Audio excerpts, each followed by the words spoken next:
शरद पवार ने अजीत पवार की पत्नी को बाहरी बताने वाले बयान पर दी सफाई। मैं पहला सीएम था जिसने शरद पवार ने अजीत पवार की पत्नी सुनेत्रा पवार को लेकर दिए बयान पर अब सफाई दी है। उन्होंने कहा कि मेरे बयान को तोड़ मरोड़ कर पेश किया गया है। बारामती लोकसभा क्षेत्र में असली पवार और बाहर से आए पवार के बीच विवाद को लेकर शरद पवार का एक बयान इस समय जग जाहिर है। शरद पवार ने ये बयान देकर ये संकेत दिया कि सुनेत्रा पवार पवार परिवार के बाहर से आती हैं। इस पृष्ठभूमि में शरद पवार ने सोमवार को सतारा में एक प्रेस कॉन्फ्रेंस में अपने बयान पर सफाई दी। क्या बोले शरद पवार? शरद पवार ने कहा कि मेरे बयान को तोड़ मरोड़ कर पेश किया गया।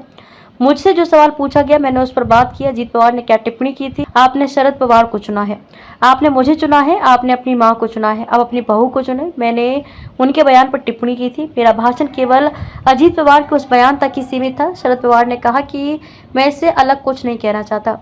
इस दौरान शरद पवार ने अपने राजनीतिक करियर के दौरान महिलाओं के हित में लिए गए फैसलों का जिक्र किया। शरद पवार ने कहा कि मैं पहला मुख्यमंत्री था जिसने प्रदेश में महिला आरक्षण पर निर्णय लिया था। मैंने सरकारी सेवाओं में महिलाओं के लिए विशेष आरक्षण लिया। जब मैं केंद्र में रक्षा मंत्री था तो मैंने भी लड़कियों को सेना में भर्ती करने का फैसला किया। शरद पवार ने कहा कि ये महिलाओं के प्रति हमारे लोगों का नजरिया दिखाता है। क्या लोकसभा चुनाव में दिखेगा मराठा आरक्षण का असर? प्रेस कॉन्फ्रेंस में शरद पवार ने मराठा आरक्षण का मुद्दा लोकसभा चुनाव पर असर डालेगा या नहीं, इस पर ठोस बात करने से इनकार कर दिया।